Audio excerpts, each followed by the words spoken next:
অনুষ্ঠান শুরুর সাথে সাথে বিদ্যুৎ সরবরাহ শুরু হয়ে গেছে। আমরা আশা করছি যে বিদ্যুৎ সরবরাহ অব্যাহত থাকবে আমরা অনুষ্ঠান শেষ করা পর্যন্ত। আমরা জানি যে বিদ্যুতের নানা সমস্যা চলছে, আর যদি সারাদিনই থাকে, বিদ্যুৎ সরবরাহ যদি নিশ্চিত থাকে সারাদিন, মানুষের কাজকর্মের সুবিধা হয়, মানুষ স্বস্তি বোধ করে। কিন্তু আমরা বাস্তবে দেখছি যে বিদ্যুৎ সরবরাহ বারবার বিঘ্নিত হচ্ছে, যে কারণে মানুষ অস্বস্তিতে আছে।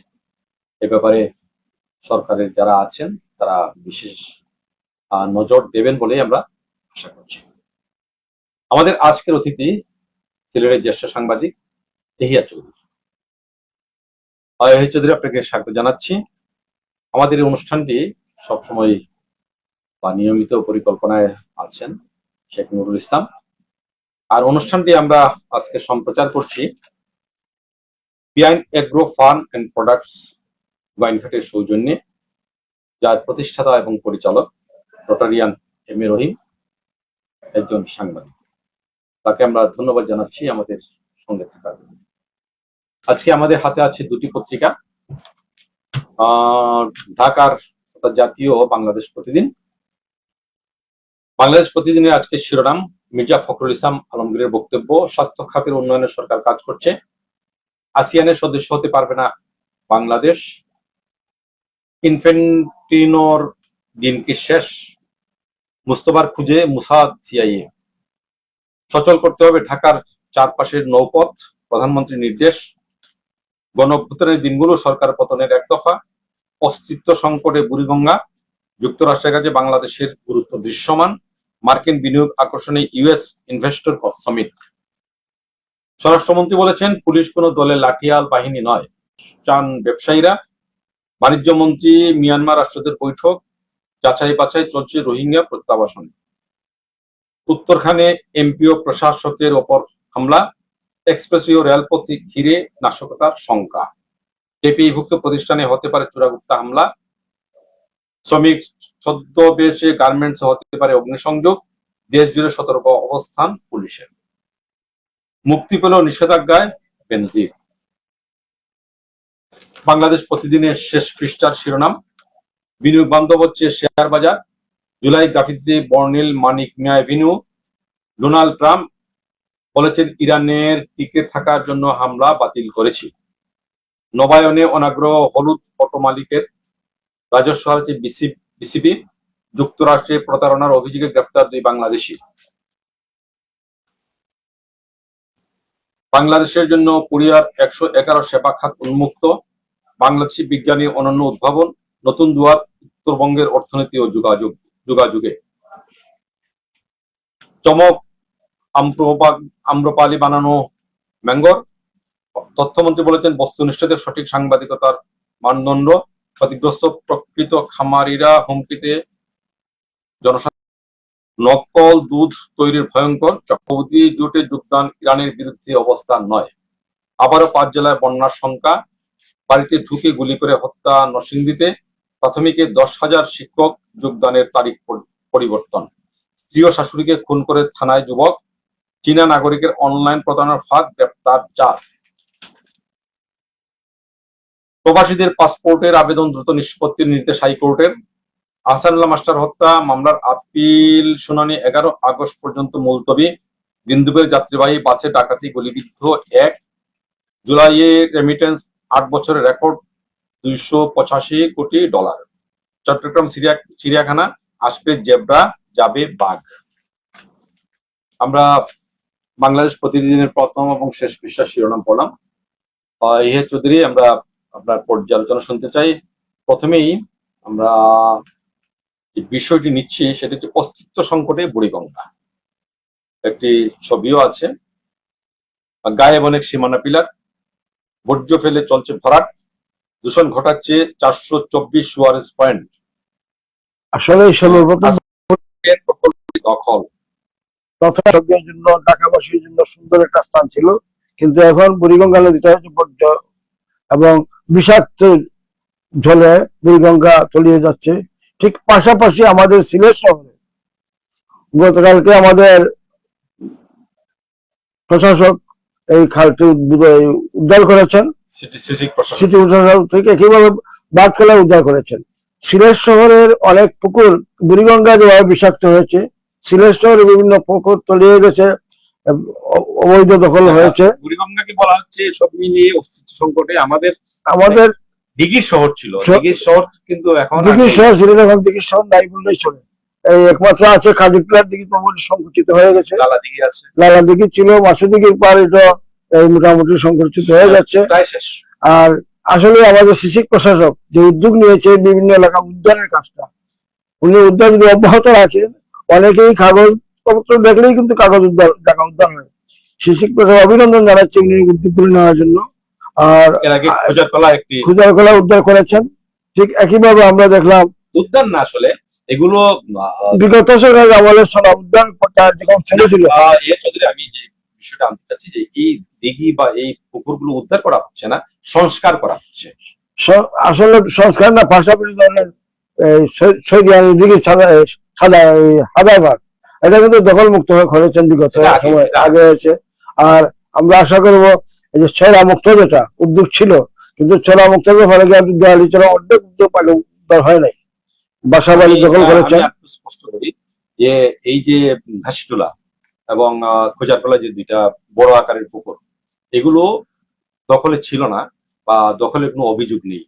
এলাকাবাসী সহযোগিতা করেছেন, তাদের স্বতঃস্ফূর্ত সহযোগিতায় কিন্তু দুটি সংস্কার এবং দুটি ঘাসিটোলার একটা জিনিস খেয়াল করেছেন কিন্তু পাশের সেতু বারবার মানে প্রতিশ্রুতি দিয়েছেন, কিন্তু প্রায় সহস্রাধিক পরিবারের পাশের সেতু দিয়ে আনাগোনা করতে হয়।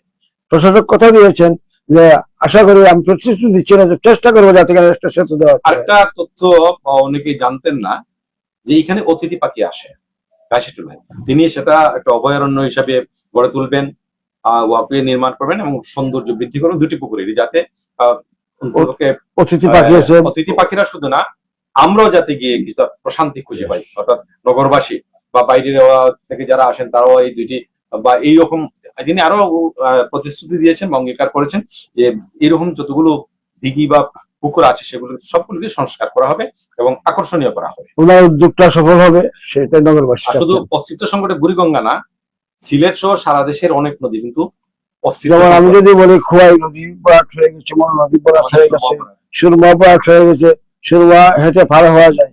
এইসব জায়গাগুলো যদি আমরা খনন করতে পারি এবং বর্তমান সরকার খাল খনন নদীকরণ প্রকল্প নিয়েছেন, ওগুলো যদি সুষ্ঠুভাবে বাস্তবায়ন করা যায় তাহলে দেশবাসী অকাল বন্যার হাত থেকে রক্ষা পাবে। আমাদের অনেক নদীর যেমন আপনি লক্ষ্য করে থাকবেন সুনামগঞ্জের পাহাড়ি ডরে কালনির মুখে যখন মালখুলি বাদ দেওয়া হচ্ছে, পানি নিষ্কাশনের কোনো রাস্তা নেই, পানির ভরাট হয়ে নদী উপরে পানি ভরাট হয়ে যায়। যার জন্য যদি আমাদের বেড়া মোহনার দিকে নদী খনন করা যায় তাহলে সুনামগঞ্জবাসী হাওড় অঞ্চলের মানুষ অকাল বন্যার হাত থেকে রক্ষা পাবে। আমরা এবার পরবর্তী বিষয়ে যাই। বাধামুক্ত বিনিয়োগ পরিবেশ চান ব্যবসায়ীরা। আসলে এই যে আমরা দেখছি বিনিয়োগ করতে আসলে আমরা তান্ত্রিক জটিলতায় এবং বাহিরে যারা আছেন বিনিয়োগ করতে বা দেশেরও যারা বিনিয়োগ করতে চান, এই যে আমলাতান্ত্রিক জটিলতা লাইসেন্স বিভিন্ন দপ্তরে হাঁটতে হাঁটতে ওনারা তখন ব্যবসার এই বিনিয়োগ বন্ধ করে দেন। বিশেষ করে প্রবাসীরা যারা বিনিয়োগ করতে খুব উৎসাহ নিয়ে আসেন প্রক্রিয়াগত কারণে, তাদের যদি ওয়ান স্টপ সার্ভিসের মতো করা যায়, কুইক যদি তাদেরকে সার্ভিস দেওয়া যায়, তাহলে ব্যবসায়ীরা, প্রবাসীরা এবং দেশীয় বিনিয়োগকারীরা উৎসাহিত এবং বিদেশি কোম্পানিগুলো আমাদের বিনিয়োগ করবে। এর বাইরেও কিন্তু আরো কিছু কারণ আছে, যেমন আইন শৃঙ্খলা পরিস্থিতি, চাঁদাবাজি, যেমন ওগুলো ওই যে ওয়ান স্টপের পাশাপাশি আইন শৃঙ্খলা বাহিনী এবং সিন্ডিকেট সিস্টেম, যেমন কোম্পানি বিনিয়োগ করলো তাকে কাঁচামাল সরবরাহ সিন্ডিকেট, এই যে এগুলোর ব্যাপারে সতর্ক দৃষ্টি রাখতে হবে। একটা জিনিস লক্ষণীয়, আমাদের স্বরাষ্ট্রমন্ত্রী বলেছেন পুলিশ লাঠিয়াল বাহিনী নয়, তাহলে আমরা হবিগঞ্জে কি দেখলাম আর বাহুবলে কি দেখলাম? শুধু আজ না, আমরা বিভিন্ন সময় দেখছি। অতীতে আমরা যদি স্বাধীনতা উত্তর ধারাবাহিক ভাবে, যেমন জুলাই আন্দোলনে হাজার হাজার পুলিশ নিহত হচ্ছে, কিন্তু এখানে কোনো জিডি পর্যন্ত হয় নাই, জিডি পর্যন্ত হয় নাই। আজকে দেখেন সিলেট শহরে ছিনতাইকারীর হাতে কর্মী মারা গেল, কিন্তু তার বিরুদ্ধে মামলা প্রক্রিয়া। দুঃখজনক হলো সেদিন একটা নিউজ দেখলাম, বিমানবন্দর থানার সিলেট বিমানবন্দরের সিনিয়র নিরাপত্তা কর্মকর্তা নিখোঁজ। 18 দিন পরে তার মোবাইলটা পাওয়া গেছে ভালো অবস্থায়, এই একজন ওয়ার্কশপ মালিক পেয়েছেন, জমা দিয়েছেন পুলিশের কাছে, কিন্তু জিডি করা হয়েছে, নর্মাল ছিল, অসুস্থ ছিল, তাই সে এইভাবে করেছে। তার মা 3টা থেকে 5টা বছর ছেলের সঙ্গে কথা বলেছে। কাজে আমরা আশা সংবাদ করব সম্মেলনে তিনি বলেছেন। যে আমরা আশা করব সেই নিরাপত্তা কর্মীর ব্যাপারে সরকারের উচ্চ মহলের উদ্যোগ নেওয়া হয়েছে, নাহলে আরো নিরাপত্তা কর্মকর্তা নিখোঁজ হবেন এবং বিমানবন্দরের অবস্থা কি হতে পারে সেটা আমরা খুব খারাপই চোখে দেখছি। বলবো সরকারকে, যদি বিমানবন্দরের একটা নিরাপত্তা সরকারি কর্মকর্তার এই অবস্থা হয়, সাধারণ মানুষের অবস্থা কি হতে জি, পারে? আমরা যে বিষয়টা ছিলাম যে স্বরাষ্ট্রমন্ত্রী একটা বক্তব্য, পুলিশ কোন দলে লাঠিয়াল বাহিনী নয়, এই কথাটা কিন্তু আমরা আজকে নতুন শুনছি না। এর আগে যত সরকার এসছে, বাংলাদেশ আমলে, এর আগের আমলেও সবার লাঠিয়াল বাহিনী হিসেবে কিন্তু পুলিশ ব্যবহৃত হয়েছে। আর পুলিশ যেহেতু আমরা একটা নতুন পরিবেশে আছি, নতুন নতুন ব্যবস্থাপনা বা এই যে আমরা বলতে নতুন সরকার এসছে, অনেক কিছুর পরে অনেক আন্দোলন সংগ্রাম এবং একটা জিনিস হলো, পুলিশকে সংস্কার এবং লাঠিয়াল বাহিনী মুক্ত করার জন্য পোশাকের পরিবর্তন করা হয়েছে, কিন্তু সেই পোশাকের পরিবর্তন হচ্ছে, কিন্তু তাদের মানসিক অবস্থা আমি এই কথাই বলতে চাইছি যে যেহেতু এখন নতুন পরিবেশে নতুন সরকার, নতুন অঙ্গীকার বর্তমান সরকারের, আমরা আশা করব যে পুলিশ সত্যি সত্যি লাঠিয়াল বাহিনীর থেকে বের হয়ে এসে জনগণের বন্ধু বাহিনী। একটা জিনিস যুক্ত করতে হয়, একটা লাশ উদ্ধার করতে গিয়ে পুলিশটা নিজের পকেট থেকে পয়সা দিতে গেলে এখানে কোনো কনভার্সন পুলিশের সরকারের কিন্তু কনভার্সন হয় না। আমি আশা করবো তাদের বেতনের পাশাপাশি যে বিভিন্ন সুবিধা যায়, তখন পুলিশ অনৈতিক অবস্থা থেকে ফিরে আসবে এবং পুলিশের অবস্থা চেঞ্জ হবে। আমরা আরেকটি খবর নিয়ে একটু কথা বলতে চাই।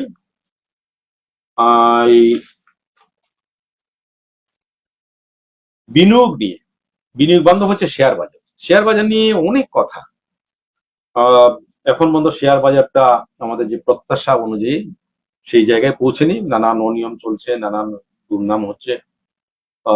এইসব থেকে বেরিয়ে আসুক, এটা আমরা অবশ্যই আশা করতে পারি। আর হচ্ছে যে খুনোখুনি বেড়েছে দেশে, এই যে স্ত্রী ও শাশুড়িকে খুন করে থানায় যুবক। আসলে এটা হলো আমাদের ওই যে কাউন্সিলের অভাব, ইচ্ছে করলে কোনো খুন করছে না, এগুলো পারিবারিক অনেক কিছু আছে, আমরা শেয়ার করি না কারোর সঙ্গে। শেয়ার না খাওয়া খাওয়ালে কিন্তু এগুলো অনৈতিক ঘটনাগুলো করছে, হত্যা করছে। শুধু আইন শৃঙ্খলা বাহিনীকে দোষ দিয়ে লাভ নেই। গ্রামে একটা ঘটনা ঘটলে হয়তো আইন শৃঙ্খলা বাহিনী অংশ নিতে হয়, মেসেজ পাওয়ার পরে আইন শৃঙ্খলা বাহিনী। এই ব্যাপারে আসলে আমাদের সামাজিক দায়বদ্ধতা রয়েছে, বিভিন্ন জনপ্রতিনিধি, ইউনিয়ন পরিষদ রয়েছেন, ওয়ার্ড পর্যায়ে যদি আমরা নিয়মিত কাউন্সিলিং ব্যবস্থা করি, মাসে একবার যদি স্থানীয় লোকদেরকে নিয়ে বসা যায়, তখন হয়তো তার মানসিকভাবে অনেক চেঞ্জ হবে, শুনবে, কথাবার্তা হবে। এই ব্যাপারে স্বচ্ছ মন্ত্রণালয় সহ জেলা প্রশাসন, বিভাগীয় প্রশাসন মিলে যদি আমরা বিভিন্নভাবে উদ্যোগ নিই, তাহলে আমরা এই আইন শৃঙ্খলা বাহিনী অবস্থার উন্নতি হবে এবং আমরা সামাজিক অবক্ষয় থেকে রক্ষা হব। মির্জা ফখরুল ইসলাম আলমগীর তিনি বলেছেন স্বাস্থ্য খাতের উন্নয়নে সরকার কাজ করছে। আসলে এটা হলো পুরাতন কথা। স্বাস্থ্য খাতের উন্নয়নের জন্য আমরা কাজ করছি ঠিকই, কিন্তু দেখলাম কি হামের বিগত সরকারের আমলে আমরা দেখলাম টিকা দেওয়া হয়েছে, এই সঙ্গে আমরা হামের রোগে এখন পর্যন্ত 1000-এর উপরে আমরা শিশু মারা গেছে। না, এর আগে যে সরকার ছিল, অন্তর্বর্তী সরকার, তারা কিন্তু হামের টিকার ব্যবস্থা করে, যে কারণে এই অবস্থা হয়েছে বা এই পরিস্থিতি হয়েছে বলেই। না না, স্বাস্থ্য খাতের সঙ্গে তো হাসপাতাল, যেমন আমাদের সদর হাসপাতাল বিল্ডিং তৈরি হয়েছে, কাজ হচ্ছে না। সুনামগঞ্জ মেডিকেল কলেজ হয়েছে, ছাত্রছাত্রীরা ক্লাস নিচ্ছে, কিন্তু এখনো মেডিকেল কলেজের পূর্ণাঙ্গ সুখ নেয় না, মেডিকেলের কোনো স্টাফ নিয়োগ দেওয়া হয় নাই। তাহলে আমরা আশা করবো সিলেট বিভাগ সহ বাংলাদেশের যত বিভাগগুলোতে স্বাস্থ্য শূন্য রয়েছে, এগুলো পূরণ করবে, স্বাস্থ্য খাত এগিয়ে নিয়ে যাবেন, কোথাও কোনো কাজে মিল থাকা উচিত, তাহলে কোনো একটা ভূমিকা হয়। এই প্রসঙ্গে আপনি যে বিষয়টা এনেছিলেন, হামের বিষয়টা, হামের ক্ষেত্রে বলতেই হয় যে হাম নিয়ন্ত্রণের ব্যাপারে সরকার প্রতিশ্রুতি দিয়েছিলেন এবং স্বাস্থ্যমন্ত্রী বারবারই বলেছেন যে চিকিৎসার পর্যাপ্ত ব্যবস্থা আছে, কিন্তু প্রতিদিনই হামের শিশুরা মারা যাচ্ছে। এর কারণটা যেটা আগে বিভিন্ন সময় আলোচনায় এসছে, যে অন্তর্বর্তী সরকার হামের টিকার ব্যবস্থা করেনি। তাদেরকে বারবার বলা হয়েছে, আন্তর্জাতিক সংস্থাগুলো থেকে সতর্ক করা হয়েছে, কিন্তু তারা সেটা গুরুত্ব দেয়নি। একটা জিনিস আপনি লক্ষ্য নিয়ে দেখবেন, হাম আমরা দেশি ভাষা বলি না। ছোটবেলা আমরা দেখেছি আমাদের মা চাচিরা কাপড়, ভিজা কাপড় দিয়ে মুছে দিয়েছে। এই প্রক্রিয়াটা আসলে এখন নাই বললেই চলে। আসলে প্রাকৃতিক ভাবে চিকিৎসা করা যায়। আমরা কি করি, এই ডাক্তারের অপেক্ষা করি, কিন্তু এই পথিটা আমরা দেখেছি, আমরা ছোটবেলায় দেখেছি আমার ডাক্তার ওষুধ দিচ্ছেন, কিন্তু প্রাকৃতিক ভাবে আমরা ওই যে ভিজা কাপড় দিয়ে মুছে দেওয়া, এই তার যাতে কোনো কষ্ট না হয়, এগুলো সতর্ক রাখা উচিত। দেখবেন আমাদের ঔষধের পাশাপাশি প্রাকৃতিক যে ঘটনাটা আমাদের খেয়াল করতে হবে। যাই হোক, এটা তো ডাক্তারের বিষয়, চিকিৎসা শাস্ত্রের বিষয়, চিকিৎসকরা বা চিকিৎসা বিজ্ঞানীরা বুঝবেন। আমরা সিলেটের ডাকের শিরোনামগুলো আগে পড়ে নিই, তারপর আপনার পর্যালোচনা শুনবো। টাঙ্গুয়ার হাওরে হাউস বোট ও পর্যটকবাহী নৌযান চলাচল নিষিদ্ধ। দুঃখিত।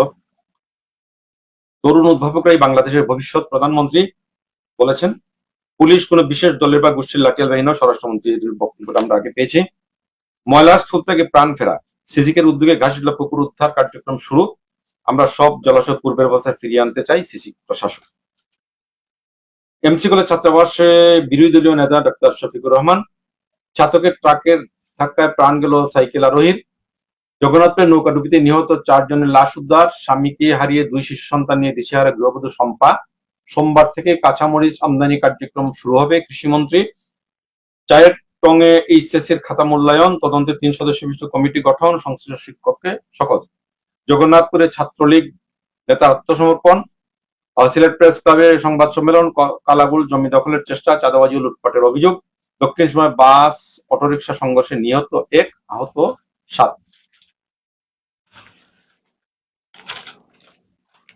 শেষ পৃষ্ঠা। হাজারো রোগীর পাশে হাফিজ আহমেদ মজুমদার, সম্মান জানালো কিডনি ফাউন্ডেশন সিলেট।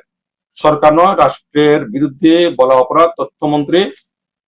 জানুয়ারিতে সিলেটে বসছে মাস্টার্স কাপ ফুটবল। আগস্টে 2 লঘুচাপের সম্ভাবনা, হতে পারে স্বল্প মেয়াদী বন্যা।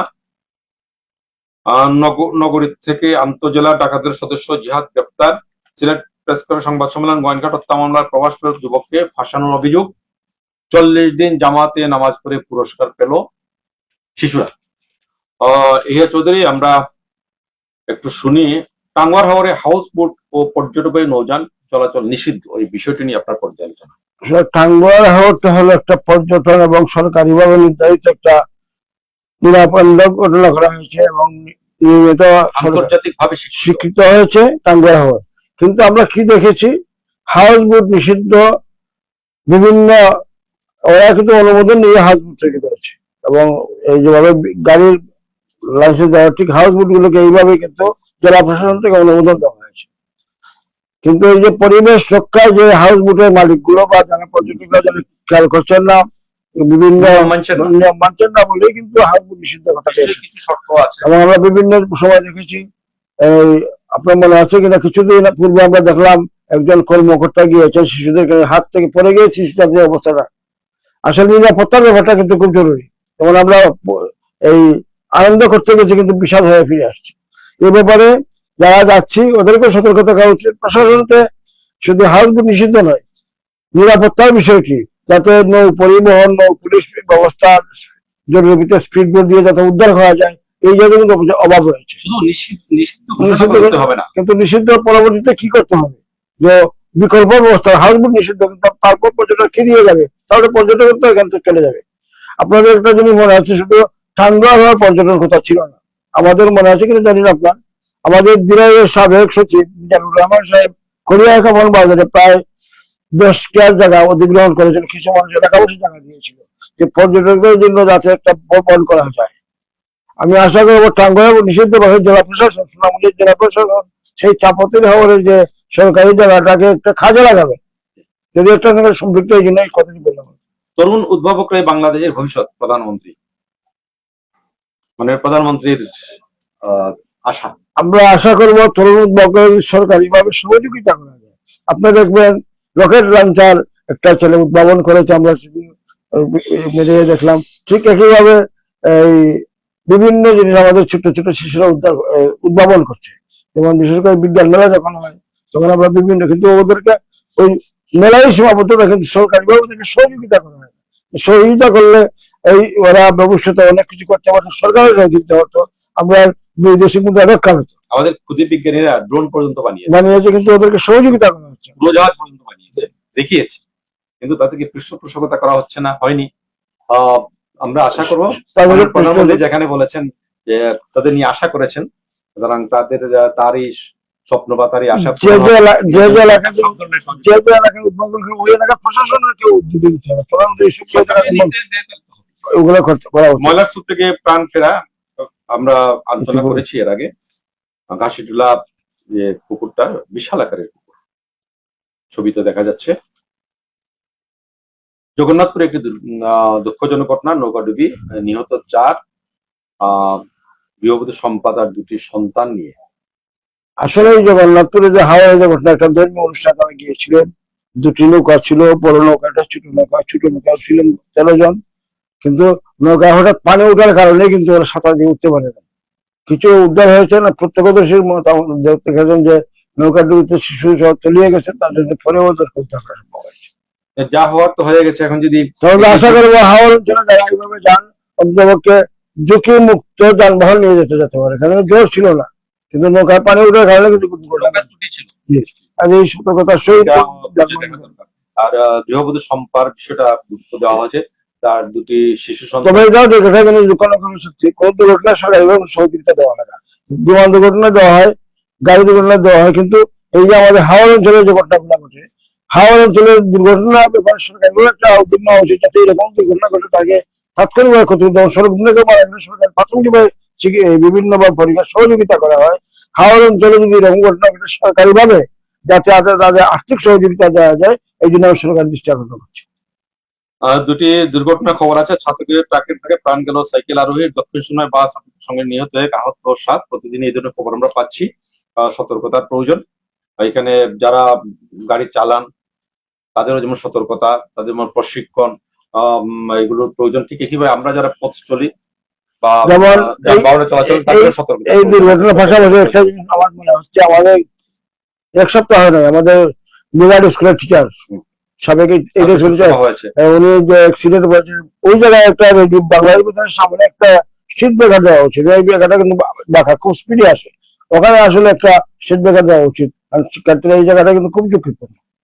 ঠিক এই ঝুঁকিপূর্ণ স্থানগুলো সিট ব্রেকার দেওয়া যায়, তখন আমরা দুর্ঘটনা থেকে রক্ষা পাওয়ার সুযোগ থাকে। আরেকটি চাঞ্চল্যকর খবরই বলতে হবে, চায়ের টঙে এইচএসসির খাতা মূল্যায়ন, তদন্তে 3 সদস্য বিশিষ্ট কমিটি সংশ্লিষ্ট শিক্ষককে শপথ।